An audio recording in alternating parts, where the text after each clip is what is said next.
Hello friends, welcome to Lucky Reddy stories. Please story విన్న తర్వాత like, comment, share and subscribe చేసుకోవటం మాత్రం మర్చిపోవద్దు. ఇక విక్రమార్కుడు 36వ భాగంలోనికి వెళ్ళిపోదాం. అత్తాకోడళ్ళు ఇద్దరు విక్రమార్క అరిచిన అరుపుకి అయస్కాంతం కంటే గట్టిగా మేమే అతుక్కోగలం అని ఇద్దరు ఒకరిని ఒకరు గట్టిగా అతుక్కొని పోయారు భయంతో. అజయ్ తన భార్యను ఏం పట్టించుకోలేదు. తనకు మందు దొరికితే చాలు అన్నట్లుగా అక్కడే సోఫాలో కూర్చొని జరిగేది చూస్తున్నాడు. విక్రమార్క అంత గట్టిగా అరిచినా కూడా తను పట్టించుకోలేదు. ఎందుకంటే అతని అరుపులు అజయ్ చెవికి చేరవు కదా. మందు అనే మాట తప్ప ఏదీ కూడా తన చెవులకి వినిపించదు. ఇక అనిరుద్ధ్ పరిస్థితి మరీ దారుణం. ఆనంద్ పరిస్థితి మరీ దారుణం. భార్యను వదిలిపెట్టి ఉండటం తనకు చాలా కష్టంగా ఉంది. అలా అని ఇప్పుడు విక్రమార్కును ఎదిరించే ధైర్యం లేదు. ఏం చేస్తాడు? కొంపదీసి నా భార్యను ఇంటిలో నుంచి గెంటేస్తాడా? అమ్మో, ఇలా చేస్తే మరి నేనేం చెయ్యాలి? నా పరిస్థితి ఏంటి అని ఆలోచనలో పడ్డాడు.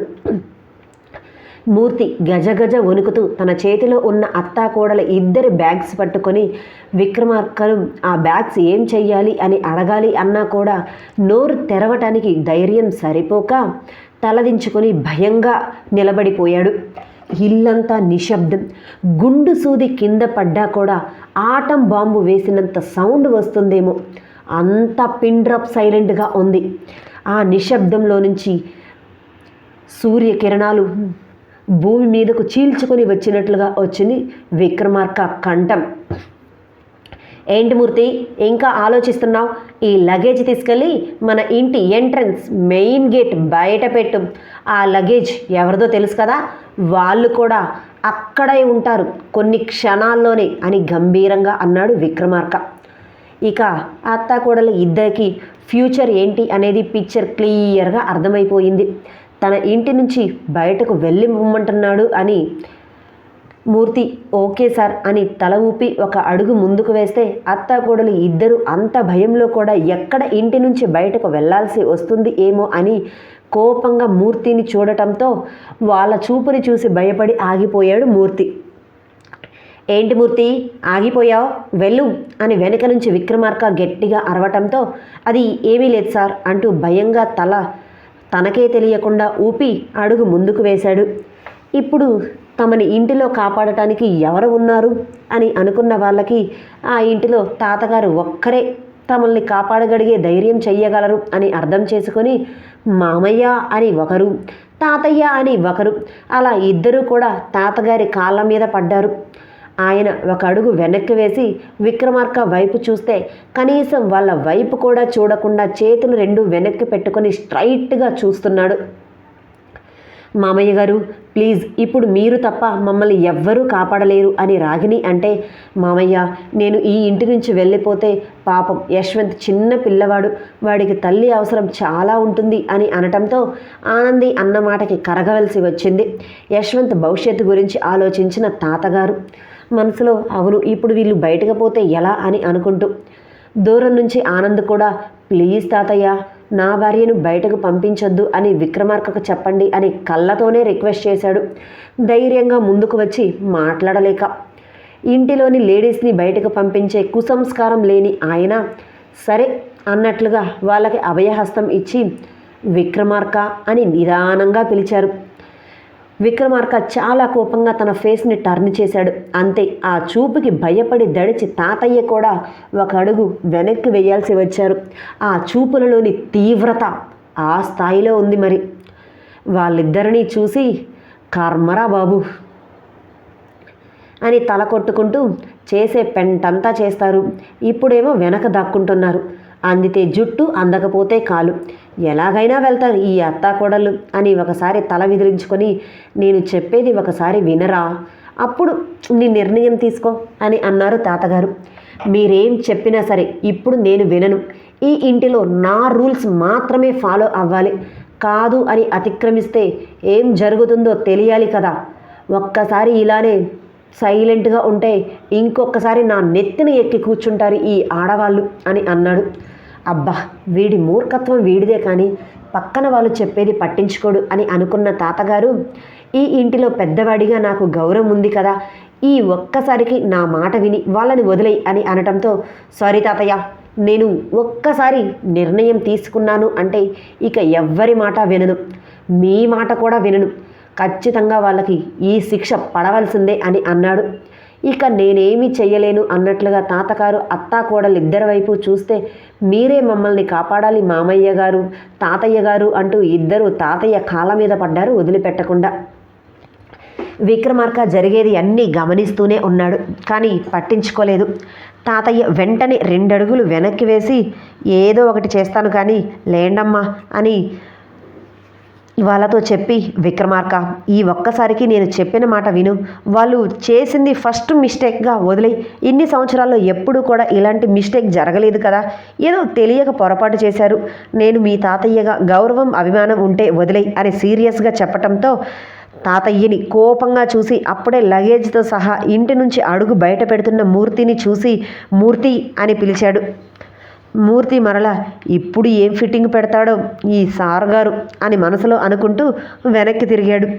నీ చేతిలో ఉన్న లగేజ్ తీసుకొని వెళ్ళి స్టోర్ రూమ్లో పడై, 1 వారం రోజులు స్టోర్ రూమ్లో ఉండాలి ఈ లగేజ్. ఇది ఫస్ట్ మిస్టేక్, నేను ఇస్తున్న పనిష్మెంట్ ఇంకొకసారి రిపీట్ అయితే అదే లగేజ్ మెయిన్ గేట్ అవతల వైపు కేర్ ఆఫ్ అడ్రస్గా ఉంటుంది అని కోపంగా చెప్పి అందరి వైపు ఒక లుక్ ఇచ్చి తన రూమ్లోనికి వెళ్ళిపోయాడు విక్రమార్క. ఇక అక్కడ జరిగే నాటకం డ్రామా బాస్ చూడలేక, ఏంటి మేము స్టోర్ రూమ్లో ఉండాలా అని అత్త అరిస్తే, అమ్మో స్టోర్ రూమా అని మనసులో అనుకుంది ఆనంది. ఇంటి నుంచి బయటకు గెంటేయకుండా స్టోర్ రూమ్లో ఉండమంటున్నాడు, సంతోషించండి అని వెటకారంగా చెప్పి అక్కడి నుంచి వెళ్ళిపోయాడు తాతగారు. ఆనంది తన భర్త వైపు చూస్తే, నేను ఎదిరించలేను అన్నట్లుగా దీనంగా చూశాడు తన భార్య వైపు ఆనంద్. ఏంటి అత్తయ్య ఇప్పుడు మన పరిస్థితి, మీరు దర్జాగా కూర్చుంటే మిమ్మల్ని అనుసరించినందుకు నాకు మంచిగానే జరిగింది, ఇలా జరగాల్సిందే నాకు అని అన్నది. అసలే విక్రమార్క అన్న మాటలకు తట్టుకోలేక రగిలిపోతుంటే పుండు మీద కారం చల్లినట్లుగా, ఏంటి నీ మాటలు అని కోపంగా అన్నది రాగిని. కనీసం వాళ్ళ మాటలను బాధలను పట్టించుకునే వాళ్ళు ఇంటిలో ఎవ్వరూ లేకపోవటంతో తమ లగేజ్ తీసుకొని స్టోర్ రూమ్కి కదిలారు. ఇక చేసేది ఏమీ లేక ఇంటిలో షో అయిపోవటంతో ఎవరి రూమ్కి వారు వెళ్ళిపోయారు. రాగిని ఆనందిని ఆపే ధైర్యం ఎవ్వరూ చేయలేరు. విక్రమార్కకు ఎదురు వెళ్ళి మాట్లాడే సాహసం కూడా ఎవ్వరూ చేయలేరు. తాతయ్య విక్రమార్క పెళ్లి గురించి ఆలోచిస్తూ ఉన్నవాడు కూడా ఇలా జరగటంతో తాత్కాలికంగా ఆ విషయాన్ని మర్చిపోయారు. అత్త కోడలిద్దరూ స్టోర్ రూమ్ డోర్ ఓపెన్ చేశారు. అంతే, ఒక్కసారిగా దుమ్మంతా కూడా వాళ్ళ మీదే పడిపోయింది. దగ్గుతూ ఫేస్కి చేతిని అడ్డం పెట్టుకున్నారు ఇద్దరు. అబ్బా ఏంటే ఇది ఇలా ఉంది ఇంత చెత్తగా అని అత్త అంటుంటే, స్టోర్ రూమ్ అంటే ఇలానే ఉంటుంది అత్త అని సాగదీస్తూ అన్నది కోడలు. ఏంటే ఇప్పుడు నన్ను వెక్కిరిస్తున్నావా, స్టోర్ రూమ్ ఇలా ఉంటుంది అని నాకు తెలియదు అని చెప్తున్నావా అని అత్త అంటే, ఇప్పుడు మానిద్దరికి అదొక్కటే తక్కువ, ఒకరిని ఒకరు అనుకోవటం. పదండి లోపలికి, వారం రోజులు మనం ఇక్కడే కాపురం పెట్టాలి కదా అని నిష్ఠూరంగా అంటూ సక్సెస్ఫుల్గా స్టోర్ రూమ్లో అత్తా కోడళ్ళు ఇద్దరూ కూడా కాలు పెట్టారు. అలా వాళ్ళిద్దరూ లోపలికి కాలు పెట్టారో లేదో ఎలుక వాళ్ళ కాళ్ళ మీద వీర విహారం చేసింది. అంతే, అత్తా కోడలు ఇద్దరు దడుచుకొని అమ్మో అని గట్టిగా అరిచి ముందుకు పెట్టిన కాలు కాస్త వెనక్కి తీసుకొని విడదీయలేనంత గట్టిగా ఇద్దరు అతుక్కుపోయారు. అత్తయ్య చూసారా మీరు అని ఆనంది అంటే, నోట్లో నుంచి మాట కూడా రాని రాగిని ఊ ఊ ఊ ఊ అన్నది. ఏంటత్తయ్య విక్రమార్క ఇంట్లో నుంచి బయటకు పంపించాడు అని మీకు నోటి మాట పడిపోయిందా ఏంటి కొంపదీసి అని రాగిని వైపు చూస్తూ బిగుసుకుపోయి కనిపించింది ఆనంది. ఆనంది ఆశ్చర్యంగా ఉందా పోయిందా అని తన అత్తయ్యను కదిలించింది. ఒక్కసారిగా ఏడుస్తూ కింద కూలబడిపోయింది రాగిని. ఆనందికి ఏమీ అర్థం కాలేదు. తన అత్త ఇప్పుడు ఉన్నట్టుండి ఎందుకు ఏడుస్తుందో, ఒకవేళ ఇలా పనిష్మెంట్ ఇచ్చినందుకు ఈ స్టోర్ రూమ్లో ఉండాల్సి వస్తుందని అందుకనే ఏడుస్తుందా అని అత్తయ్య అత్తయ్య అని రాగిని భుజం మీద చేతితో తట్టి మరీ పిలిచింది ఆనంది. అంతే, మరొకసారి గట్టిగా ఏడ్చింది రాగిని. ఆనంది ఉలిక్కిపడి ఒక అడుగు వెనక్కి వేసింది. తన అత్తయ్య ఇలా ఏడవటం తను ఎప్పుడూ చూడలేదు. ఎప్పుడూ ఒకరి మీద దబాయిస్తూ తన మాటే నెగ్గించుకునే విధంగా శివగామి నా మాట శాసనం అనే శివగామిగా నా మాటే శాసనం, నేను చెప్పిందే నిర్ణయం అనే విధంగా బ్రతికిన రాగిని ఇప్పుడు ఇలా స్టోర్ రూమ్లో అడుగు పెట్టడానికి ఎందుకు ఏడుస్తుందా అని ఆలోచనలో పడింది ఆనంది. అలా 5 నిమిషాలు ఆలోచించిన ఆనంది తన బ్రెయిన్కి ఏదో తట్టడంతో నవ్వటం స్టార్ట్ చేసింది. అప్పటి వరకు ఏడుస్తున్న రాగిని ఏడుపు ఆపి మరీ ఎందుకు నవ్వుతుంది తన కోడలు అని ఆనంది వైపు చూసింది. అత్తయ్య అత్తయ్య అత్తయ్య అంటూ గట్టిగా నవ్వుతూ ఏదో మాట్లాడుతుంది. కానీ ఆ నవ్వుల నుంచి మాట మాత్రం క్లారిటీగా రాగినికి వినపడటం లేదు. ఏంటే, ఏం మాట్లాడుతున్నావు? ఏమీ అర్థమై సావటం లేదు. నవ్వి అయినా మాట్లాడు, లేదా మాట్లాడిన తర్వాత అయినా నవ్వు అని విసుక్కుంది రాగిని. అది అత్తయ్య అత్తయ్య అత్తయ్య మీకు గతం గుర్తొచ్చింది కదా, మరలా ఎక్కడ గతంలోనికి వెళ్ళిపోతాను ఏమో అనే భయంతోనే కదా ఇప్పుడు మీరు ఈ స్టోర్ రూమ్ని చూసి ఇలా ఏడుస్తున్నారు కదా అని నవ్వు ఆపకుండానే అన్నది. ఒక్కసారిగా గతుక్కుమంది రాగిని ఆ ఆనంది మాటలకు. ఏం మాట్లాడుతున్నావే అని నోట్లో నుంచి మాటలు రాక కష్టంగా పదాలను వెతుక్కున్నట్లుగా ఆ 2 పదాలని అడిగింది. మనసులో నా గురించి దీనికి ఎలా తెలిసింది అని అనుకుంటూనే, గతం ఏంటే గతం, నేను ఎప్పుడు రాయల్గానే బ్రతికాను అని పైకి గంభీరంగా అన్నది. ఊరుకొండత్తయ్య, మీరు మీ మాటలను, మీరు ఎంత అబద్ధాలు చెప్పినంత మాత్రాన అబద్ధాలు నిజాలైపోతాయా, లేకపోతే మీ జీవితం మారిపోతుందా?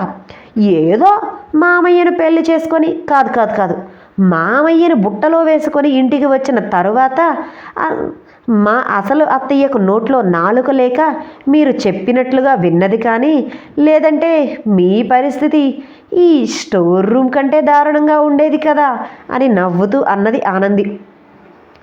ఒక్కసారిగా రాగినికి తన గతం గుర్తొచ్చింది. తన పెళ్ళికి ముందు 4 ఇళ్లల్లో పాచి పని చేసుకొని ఆ ఇంట్లో వాళ్ళు తిడుతుంటే కొడుతుంటే పడుతూ ఎంతో కష్టంగా తన బ్రతుకు భారాన్ని జీవితాన్ని సాగిస్తూ వచ్చింది. తనకు ఉన్న ఆ తాగుబోతు తండ్రి తనను పట్టించుకోకపోతే తన జీవితం మీద తనకే విరక్తి వచ్చి అసహ్యంగా ఎలా బ్రతకాలి అనుకుంటూ ఉన్న సమయంలోనే అజయ్ తను పనిచేస్తూ ఉన్న ఒక ఇంటికి రావటం, రాగిణి మీద మనసు పారేసుకోవటం, ఆ తర్వాత అజయ్కి ఉన్న వ్యసనాల గురించి తెలుసుకొని అతన్ని బుట్టలో వేసుకొని ఆల్రెడీ పెళ్ళై కొడుకు ఉన్నాడు అని తెలిసినా కూడా అవేమీ పట్టించుకోకుండా ఒక్కసారి ఇంటిలోనికి ఎంటర్ అయిపోతే ఈ ఆస్తి మొత్తం నాది, ఎంజాయ్ చేయొచ్చు, అప్పుడు నా కిందే 10 మంది బ్రతుకుతుంటారు, నేనే 10 మందికి పని చెప్పవచ్చు, నేను ఇలా 10 ఇళ్లల్లో పని చేసుకుంటూ కష్టపడుతూ బ్రతకవలసిన అవసరం లేదు అనుకొని రెండోవాడైనా పర్వాలేదు, పెళ్లి చేసుకుంటే దర్జాగా ఆ ఇంటిలో బ్రతకొచ్చు అని అజయ్ని తన మాటలతో చేష్టలతో లొంగదీసుకుంది. ఆ తర్వాత ఈ ఇంటికి వచ్చిన తర్వాత తను చేసిన వీరంగం రచ్చ అన్నీ మామూలుగా లేదు. ఆపాలి అనుకున్న కనీసం తాతగారి మాటని కూడా రాగిని ఏ రోజు లెక్క చేసింది లేదు. తాతగారి తర్వాత ఆ ఇంటిలో పెద్దవారు అయిన పృథ్వీ మాట పట్టించుకునలేదు. ఇక ఆనంద్ తల్లి మాట అయితే నువ్వేంటే నాకు చెప్పేది అన్నట్లుగా చూసేది. ఇక విక్రమార్క తల్లి వైశాలి నోట్లో నాలుకే లేనిది కాబట్టి చిటికలు వెలి మీద ఆడించింది ఆమెను. ఆ తర్వాత తను అనుకున్నట్లే కొన్ని సంవత్సరాలు తన ఇష్టారాజ్యంగా బ్రతికింది. ఆస్తి మొత్తాన్ని తనకి ఇష్టం వచ్చినట్లుగా ఎంజాయ్ చేయాలి అనుకున్నట్లుగా లగ్జరీగా వాడుకుంది. కానీ అలా ఎన్నో సంవత్సరాలు ఎన్నో రోజులు జరగలేదు అన్నట్లుగా ఇంటి పరిస్థితులు ఉన్నట్టుండి ఒక్కసారిగా తారుమారైపోయాయి. తాతగారు కంపెనీలు అన్నీ కూడా డీలా పడిపోతూ వచ్చాయి. అలాంటి సందర్భంలోనే పృథ్వీ తన భార్యతో సహా యాక్సిడెంట్లో చనిపోవటంతో ఆ ఇంటిలో మరింతగా విషాదం అలుముకుంది. కానీ రాగిణిలో కాదు, పోతే పోయారు, వాటా మిగిలింది. అంతా నాకే వస్తుంది కదా అని మనసులో అనుకుంది. పృథ్వీ ఎవరో కాదండి, ఆనంద్ తండ్రి.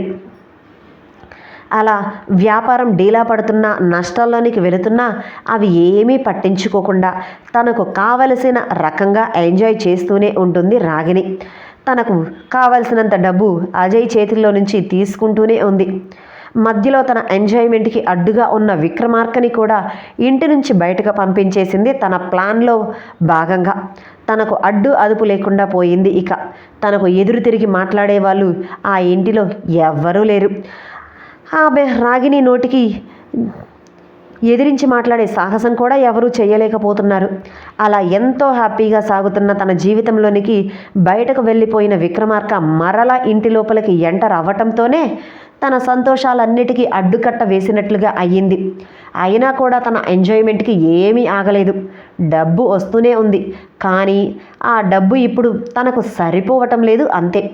ఒకప్పుడు తన ఇష్టారాజ్యంగా డబ్బుని అందరికీ వెదజల్లింది. ఇప్పుడు ఆచితూచి డబ్బు ఖర్చు పెట్టవలసి వస్తుంది. 1వ తారీఖు ఇచ్చిన డబ్బు ఆ నెల చివరి వరకు వాడుకోవాలి. ఒకవేళ అయిపోయాయి, ఏదైనా ఫంక్షన్ ఉంది, కావాలి, తప్పదు అని అడిగినా సరే కనీసం కనికరం కూడా చూపించడు విక్రమార్క. అందుకే తన ఆటలు సాగక గీలా కొట్టేసుకుంటుంది. డబ్బులు సరిపోక తనకి తెగ అల్లాడిపోతుంది. ఇప్పుడు మరలా ఆ స్టోర్ రూమ్ వైపు చూసేసరికి తనకు గతం గుర్తుకు వచ్చి అలా ఏడుపు మొదలు పెట్టేసరికి ఆనందికి విషయం గుర్తుకు వచ్చి అడగటంతో బయటపడింది. ఏడుపు మొహంతో ఆనంది వైపు చూస్తున్న రాగిణిని చూసి, మీకంటే నేనే నయమత్త అత్తయ్య, కనీసం ఒక ఇంటి నుంచి ఈ ఇంటికి కోడలుగా వచ్చాను, కానీ మీకు అది కూడా లేదు కదా అని వెటకారంగా అన్నది. ఏంటే, నిన్నటి వరకు నా వెనక తిరుగుతూ ఉన్నదానివి ఈరోజు ఈ స్టోర్ రూమ్లో మన ఇద్దరం కలిసి పనిష్మెంట్ తీసుకోవాలి అనేసరికి నా మీదే సెటైర్లు వేస్తున్నావు, నా మీదకే నోరు లెగుస్తుందా అని అడిగింది. హా, లేకపోతే మీ మీదే నోరు లెగవాలి, లేస్తే మాత్రం మీరేం పీకుతారేంటి, పదండి, ఇక తప్పదు మనకి ఈ స్టోరు, మనకి వారం రోజుల పాటు సాహవాసం గృహం అని నిష్ఠూరంగా అంటూ కష్టంగా స్టోర్ రూమ్లోనికి అడుగుపెట్టింది ఆనంది. ఇదండి ఇవాళ స్టోరీ. మరలా రేపటి భాగంతో కలుసుకుందాం.